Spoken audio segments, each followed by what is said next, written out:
Jemi në një transmetim të drejt për drejt të breaking, si kundër e përmendëm pak minuta përpara publicitetit, mbledhjen e parë të bordit të transparencës, pikërisht për të ndërhyrë tek çmimet e karburantit në vend pas situatës së krijuar, rritja e ndjeshme u reflektua në Shqipëri pas nisjes së konfliktit në lindjen e mesme. Është përcaktuar që pas pak minutash, pra që nga ora 18:30 minuta, nuk do të tregtohet mbi 175 lek për litër benzina, e po ashtu nafta në maksimum në 203 lek për litër, teksa gjatë 10 ditëve të fundit ka arritur shitja me pakic edhe në 217 lek për litër. Zoti Muçi.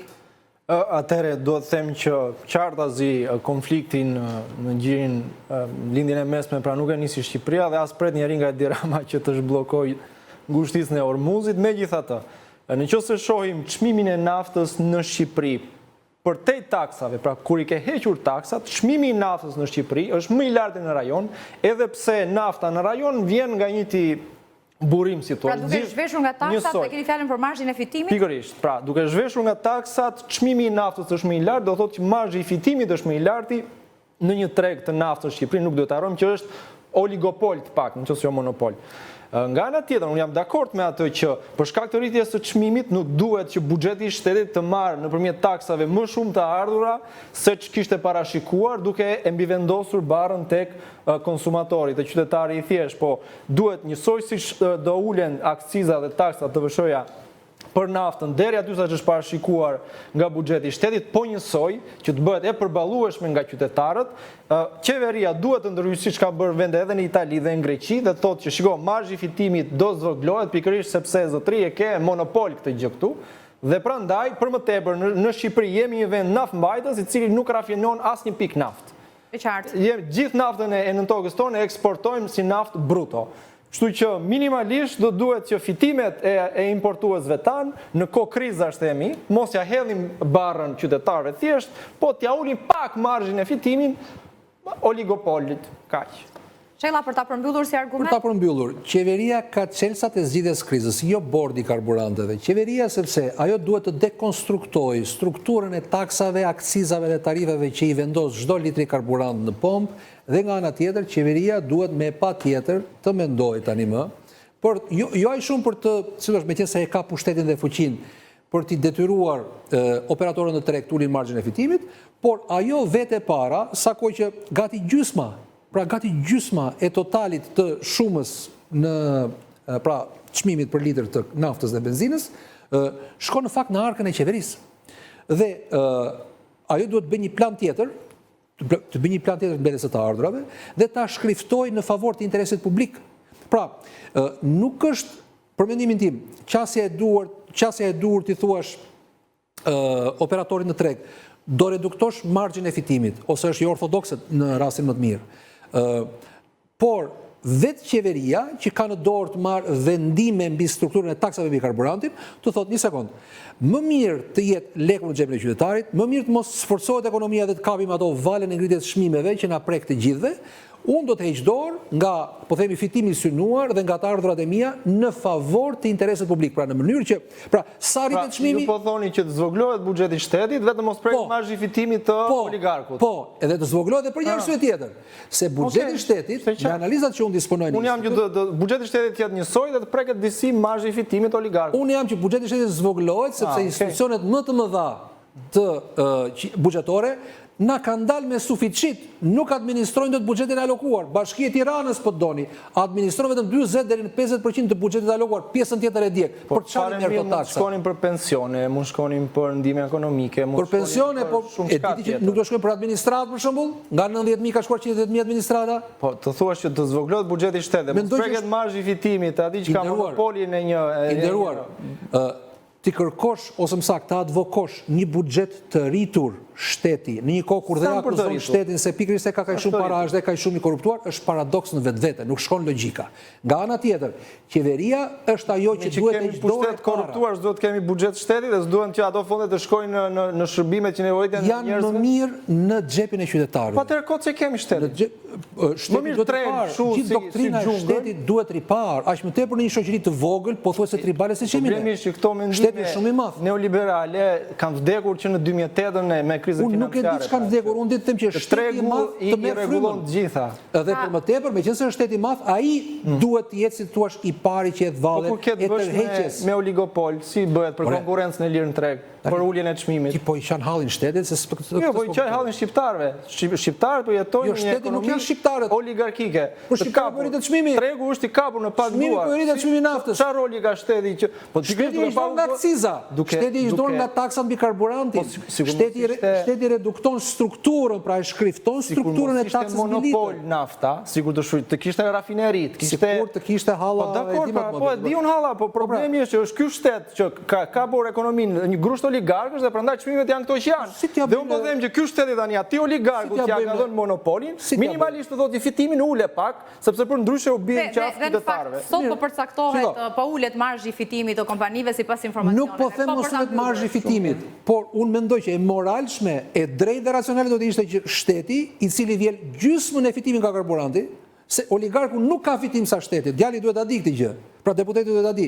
Oligarku ka 20% fitimit në të gjithë strukturën e çmimit mbi litër, ndërkohë që shteti merr gati si thua gjysmën e totalit. Shella, në rast se krizash është një çështje e kaluar, ai debati nëse masa të tilla deformojnë apo jo një treg të caktuar, janë duke u marrë nga shtete që janë pjesë e Bashkimit Evropian, Italia dhe shtetet të tjera, kështu që nuk e njoh Italinë dhe shtetet e tjera, unë njoh këtë. Është e drejtë, ka dëshime për deformim të tregut kur ka masa të tilla të qeverisë, meqenëse në periudha të jashtëzakonshme e ka deformuar qeveria deri para luftës së Gjirit Persik dhe ngushtisës së Ormuzit, e deformon sepse merr gjysmën, pra e merr saglam, madje me taksim të dyfisht, gjysmën e fitimit në çdo litër karburanti del nga pompa, dhe sot po e deformon sërish se po bën një bord oligarkik, merr vendime me bord. Denada, në një shoqëri që përzozohet me treg të lirë. Bordi u krijuar që të jemi shumë të qartë në kohën që plasi lufta në Ukrainë.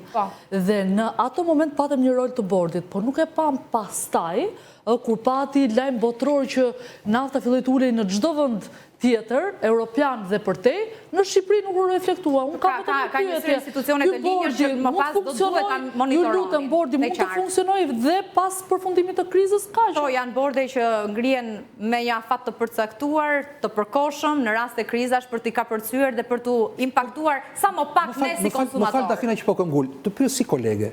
Çfarë ka pra cila është herezia të pretendosh që qeveria duhet të heqë dorë nga marrja e gjysmës, pra e pjesës së Luanit, sepse ai që pra grosisti që fut karburantin, diçka paguan aty kur e merr jashtë dhe sjell me tanker këtu. Pra gjithkush merr diçka aty dhe ai merr 20%, 30%. Në fakt, qeveria aq shqetësim nuk e kanë paraqitur as përfaqësuesit e shoqatës së hidrokarbureve, kanë rënë dakord të radhë. Pra nuk e kanë bërë këtë oponencë në rastin konkret. Janë dakordsuar me qeverinë, janë pjesë e bordit, madje zyrtarisht dy përfaqësues. Po të keni ndjekur deputetin Erion Braçe, i cili ka bërë një analizë plot të strukturës taksimit karburanteve, del që gati gjysma e çmimit që ne paguajmë për litër, 170 apo 200, sa që mund të ketë shkuar sot, shkon në formën e aksizave, taksës, të vëshës e tjera, në buxhetin e shtetit. Në qoftë se buxheti i shtetit merr gjysmën e gjës, ky është i pari, pra shteti, qeveria është i pari që duhet largohet nga pretendimi i mafi pjesës Luanit, se është Luani në këtë histori, dhe mëndej, në qoftë se nuk zgjidhet, futemi ka oligarkët, në qoftë se nuk zgjidhet, pastaj masa e tretë është donacioni konsumit. Vetëm një saksim se kam intervistuar sot zotin Braçe, do jetë pjesë për këtë çështje, dhe ai thot për këtë çështje dhe ai nuk thot që problematika në fakt është taksa, thot që ne edhe tek lëngu, pra kur heqim gjitha taksat, ne prape kemi çmimin më të lartë në rajon. Për këtë mbaj përgjegjësisë e kam diskutuar sot. Vetëm më e lartë në rajon. Ka përmendur që kompanitë shqiptare funksionojnë përmes një brokeri, për është një çështje mjaft teknike dhe do duhet të ndryshojë. Pra kjo është ajo që ka thënë zoti Braçe. Duhet të rikthehem diskutimit që kishim edhe më herët në lidhje me kodin zgjedhor. Çfarë kanë përfshirë në tryezë deri tani palët politike? Nuk e di me... Pra, mund të rikthehemi në mazhoritar, mund të shkohet në proporcional kombëtar, për këtë të fundit do duhet të bëhet edhe në kushtetut ndryshimi, megjithatë jemi para ndryshimeve kushtetuese si kundër ne I përmendëm në pjesën e parë. Shiko, unë nuk e di se çfarë po flitet dhe çfarë po propozohet, mund të shkohet edhe drejt një proporcionali kombëtar, sidoqoftë do varet pastaj se sa do zgjedhin ta vendosin pragun e proporcionalit kombëtar për të folur për ndikimin do ketë të partitë e reja. po si do që tjetë puna, unë them prapë që nuk është aq e rëndësishme se si është kodi zgjedhor. Në fund të ditës, me këtë kod që kemi e thash, përfiton partia kryesore, partia me madhe mbledh gjitha votat e partive tjera që nuk nxjerrin dot një deputet dhe i paraqet ato në Kuvendin e Shqipërisë. Problemi kryesor që kemi ne sa i përket sistemi zgjedhor është mënyra e financimit të partive kryesore, mënyra se si ato financohen gjatë fushatave në mënyra informale. Është problemi tek legjislacioni në vlerësimin tuaj apo që nuk bëhet kontrolli siç duhet? Është legjislacioni edhe tek masa e gjobës që është përcaktuar dhe shumë kush e shpreh hapur që ne e shkelim, do ta shkelim sepse burimi të ardhurave që vjen është kaq i madh sa që e shkelim me fare mirë edhe paguajmë edhe gjobën me pak fjalë. Ndërkohë që në vende si Britania për shembull, nëse ka mënyra ilegjitime të financimit fushatave elektorale, partitë mbajnë edhe përgjegjësi edhe penale. Partitë, domethënë individët e caktuar dhe mbajnë pasoje shumë të rënda. Këtu tek ne jemi në këtë situatë ku jemi, kështu që nuk është dhe aq shumë mënyra se si numërohen votat dhe se si funksionon sistemi zgjedhor, do thoja unë, se sa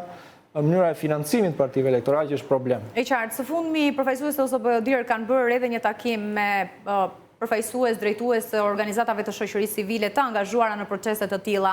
Nuk di nëse ka qenë i pranishëm zoti Shella, vazhdimisht ne i përcjellim rekomandimet e ndërkombëtarëve ose BODIR me gjatë çështjen e sistemit, ata thuajse se nuk e kanë prekur asnjëherë. Është vërtet, kjo është një njoll turpi, do të thosha unë për OSBE-n, sepse metodika e punës tyre është e tillë që çfarë është e zezë mbi të bardhë dhe çfarë ata mbledhin përmes misioneve tyre vëzhguese, i ballafaqojnë dhe ka që shpune e tyre formale, pra shkoj, pati rampa, pati votim familjar, ndërkohë që çështjet madhore, çështjet që me drejt deputeti i preku, pra sistemi, pra çështjet sistemike, ata zguxojnë t'i prekin dhe unë mendoj që s'kan as kapacitetin t'i prekin, sepse në fakt çështja.